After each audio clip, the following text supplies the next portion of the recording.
Hello and welcome to a brand new video on the amazing YouTube channel. It's been a few weeks now, it hasn't been a few months, thankfully.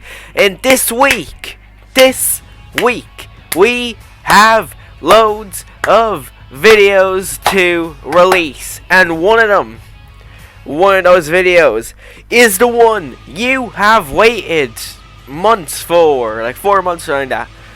My final Batman movie pitch is finally coming out this week. It'll probably be on Sunday or Saturday, maybe even Friday. Hell, could be tomorrow, I don't know. Just turn post notifications on. We got a few more videos on the side as well. But this is the AEW All Out review. So tonight is Dynamite, so let's review the latest pay-per-view 3 or 4 days later. I don't know, I don't care. It was shit. Alright, that's the video. Thanks for watching. Now, okay, so we're not going to talk about the buy-in because it was also shit. So there was like 3 good matches on this card. We'll get to those very soon. So the opener was Big Swole versus Britt Baker in whatever the fuck a tooth and nail matches. So this was meant to be on the buy-in, but people were giving out on Twitter for it not being on the main show for some fucking reason. I don't know why. The match was shit. Why would you want it on the main card? But yeah, it was moved to main card last second. And guess what? It was shit. It lasted 10 minutes. The only good part was the ending, to where Britt Baker passed out to a mask. Like, yeah, it was shit. Okay, next up we have the Shit Books versus the Jurassic Express. By me calling them the Shit Books, I think you may know my opinion on the Young Bucks. They fucking suck. And you get another Young Bucks match. This match nobody cared about. Nobody wanted to see it. We've seen it on TV before. No one gave enough of a fuck about this match. But the Young Bucks had to put themselves on the card somewhere. And of course they had to absolutely destroy Jurassic Express. I believe it was like 3 or 4 super kicks to Jungle Boy to finish off the match. You love to see it, you hate to see it actually. Fuck the Young Bucks. Jurassic Express should have went over, but the Young Bucks are the bookers, so of course they're going to win. Anyway, so next up was the 21-man Casino Battle Royale, with the winner receiving an All Elite Wrestling World Heavyweight Championship opportunity at Full Gear, presumably. If it's going to be on a fucking episode of Dynamite, that'll be... oh, the reception will be fantastic. Anyway, so this was built as like a faction warfare type thing with Eddie Kingston's crew, the FTW Taz thing with Cage and Ricky Starks. Lance Archer was a lone wolf with Jake the Snake. Inner Circle was there. And there was a Joker who ended up being Evan Bourne or Matt Sydal. I should have said Matt Sydal or Evan Bourne. More people know him as Evan Bourne anyway. So the former Evan Bourne made his AEW debut. God, kissing the ass of the Young Bucks does get you a job. I guess I'm never getting hired to AEW then. Anyway, so Matt Sydal. There was a botch at the start of it, but like the turnbuckles were apparently really sweaty and shit. So Sydal went for his trademark shooting star press, but he slipped because the turnbuckles were sweaty and landed on the back of his head. Thankfully he was okay, but there's another head related injury on this show. You already know about it, but we'll get to it in a minute. So the last 2 were Eddie Kingston and Lance Archer. I wanted Eddie Kingston to win because I don't really like Lance Archer that much, to be honest with you. But Lance Archer won, even though he's barely been on TV since being buried by Cody. I mean, no, he didn't get buried by Cody. Nah, Cody makes people look good. He doesn't bury it. Why am I ranting on Cody? He wasn't even on the show. Oh my god, I hate Cody that much, don't I? Anyway, so next up, the Broken Rules match. What's the Broken Rules match? I don't fucking know. I can't tell you. But if Matt Hardy lost, he would have had to leave AEW. Oh my god, I wonder who's gonna win this one. Oh shit! Oh shit. Matt Hardy won. I would have never saw that one coming. So, let's get to the spot, nobody really liked. So, Hardy and Guevara were on, oh, what the fuck is it called? Oh, I can't remember what the fuck it's called. If you watch the show, you know what they were on. I can't remember what its name is. And they were on top of it, and, Guevara speared was it Hardy's? Yes, Sammy speared Hardy off, and they were meant to land through a table, and they landed through a table. Sammy was perfectly fine, but Hardy, he slightly missed the table, and the back of his head landed straight on the concrete, and Aubrey Edwards raised the X twice. In the first time, they basically ignored it. Second time, they rang the bell calling off the match. Big Show was to resume it. What the fuck? Why would you do that? Why would you resume the match? I honestly don't know what they were thinking with that.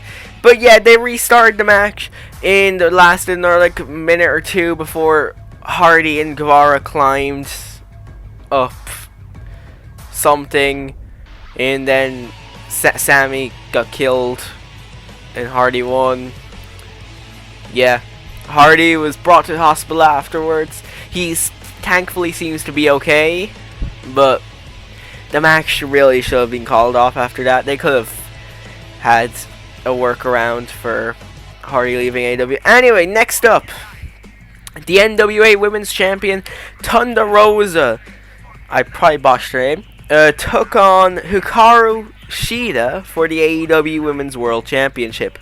It was the first match on the show that was actually good, and I personally wanted Thunder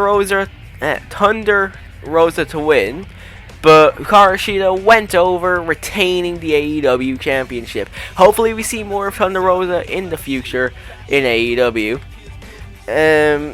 Next up was an 8-man tag match. Oh god. I'll get to that in a sec. Okay, sorry, there was technical difficulties. The background footage is about to replay because the video footage was too short for me to continue, so I'm just going to restart the footage. Anyway, so continuing on, the next contest was an 8-man tag team match between Matt Cardona, Scorpio Sky, for some reason, and the Natural Nightmares, Dustin Rhodes and QT Marshall, with Ali and Brandy Rhodes, basically Cody's mates and family, versus the Dark Order, which was the AEW TNT champion, Brody Lee. That title should have been on the card, not this piece of shit for a match, but anywhoomst. Colt Cabana, Evil Uno, and Stu Grayson with Anna Jay. The match lasted 15 minutes and 15 minutes and 10 seconds, and I already said it was shit, so I'll say it was shit again. The match didn't need to exist, and it was so bad. Matt Cardona should have faced Brody Lee for the TNT title in a singles match. That's what should have been the card, not another fucking tag team match in AEW. I'm not saying all the tag team matches are bad. No. The next one which we're going to talk about, it was amazing. It was absolutely, holy shit, it was great. But these types of matches is my main problem with AEW. They do too much 8-man tag team matches, or just too much tag team matches in general. That, like example, the Young Bucks vs Jurassic Express earlier on the show. They do all these tag matches that don't need to be on the card and don't need to exist in general, and they don't serve much of a purpose. Look, AEW has a fantastic tag team division, but they overuse it, if that makes sense. They need to do less tag team matches. I'm not saying go WWE style and barely do a tag match. Have like 1 or 2 tag matches a show, not half the card is a fucking tag match or tag matches, stuff like that. Anywho, this match sucked. TNT title should have been on the show. Next up, oh, holy shit. Okay, this match, easily match of the night for me anyway. I don't know why you guys think, how some of you motherfuckers might think it was a shit match, but holy fuck. FTR versus Hangman Omega. Holy shit. This was fantastic. Like, this show was overhyped to the moon because of Twitter. But this match fucking delivered and doubled the expectations. You knew it was going to be a great match, but you didn't know it was going to be that fucking good. And people were saying, oh, it's slow paced. No, fuck you, it wasn't. Like, yeah, it was slow paced. And the problem with that is, I don't know. I didn't see a problem with it. I thought it was fantastic. Like, I'm sorry you enjoy your Young Buck matches to where it's a super kick every 2 seconds, a finisher here, finisher there, arm drag there, running around, super kick party shit. No one cares that those matches are shit. Anywho, FTR managed to win the AEW World Tag Team Championships. And what happened afterwards, it looked like Kenny was about to attack Hangman with, was it a table? I believe it was like a table, and Kenny dropped it, and Hangman and Hangman was left alone in the ring. Kenny went to the back, and the cameras followed him, and he was walking all the way to the back, and he shouted at the Young Bucks, I believe, and then he got in a car on his own and drove away. So I'm expecting the next time we see him, whenever that is, he will be the cleaner. So, also, I don't even know if I said it, but FTR are the new AEW World Tag Team Champions. FTR signing was one of AEW's biggest, and probably the one of their best, because they're going to do wonders in the tag team division, and this match was the start of it. They've had great matches in AEW before, but this one's truly proven what they can deliver to the tag team division, in my opinion anyway. I dislike the Young Bucks, but I'm ready for that match, and I know FTR is going to walk out and still tag team champions and give the Young Bucks probably their best match ever. Anywho, Orange Cassidy, Chris Jericho in a Mimosa Mayhem match. Did anyone actually care? Serious question, did anyone care? It was another Jericho Cassidy match. Chris Jericho he can still wrestle, but he's too slow nowadays. Yeah, he's old, I get it. Your body and time, they don't go together very well. Jericho is a good example of it. Like, he should just retire at this point. He can still go, obviously. Like, he's just part-time, if anything. If he wants to continue just part-time, you don't need to wrestle weekly anymore, mate. Like, you're slow. I'm a Jericho fan as well. That's the worst part about this. Like, I don't want to see him retire anytime soon, but it's probably for the best that he should. Put Sammy Guevara over at Revolution and call it a career. I think he's earned retirement. Anyway, so now also Orange Cassidy won by throwing Jericho into a vat of mimosa. Cassidy's great. I just didn't care about this match. Anyway, holy shit! The main event. Jon Moxley, MJF, AEW World Championship. Moxley was banned for using the Paradigm Shift. This match, I didn't expect it to be that great, to be honest with you. But holy shit, it over-delivered. Like, Sheeta in Rosa, FTR, Omega Page, in Moxley MJF were the only great matches on this card. Like, there's a few good, mostly shit matches, but the ones that, like the three that I just named, they carried the fuck out of this card.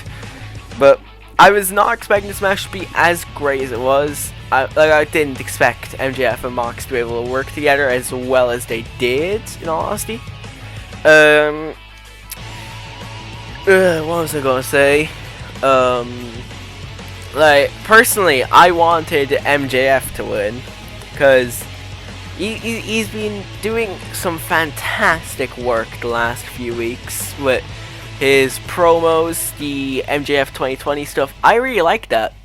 As I said, I would have preferred MJF winning, but Moxley winning, that's not a bad thing. Mox is great. I don't care what people say. I've seen people say that, oh, Dean Ambrose was lazy. Yeah, Dean Ambrose was lazy.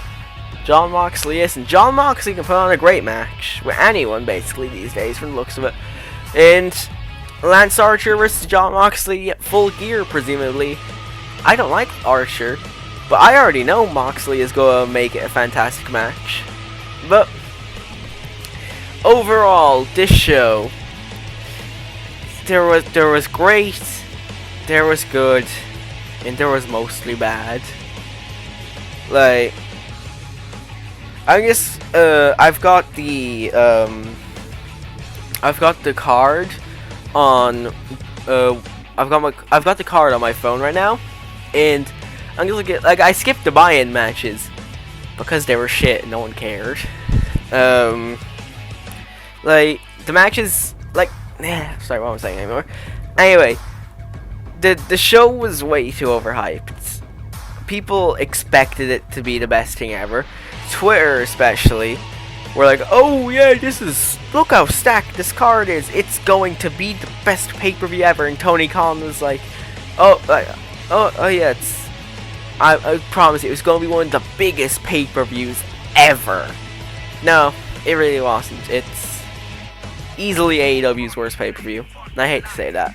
Okay, well, thanks for watching. If you enjoyed somehow, leave a like, comment down below, subscribe if you're brand new to the channel. We got loads of content coming later this week, and I will see you all next time. Goodbye, thanks for watching.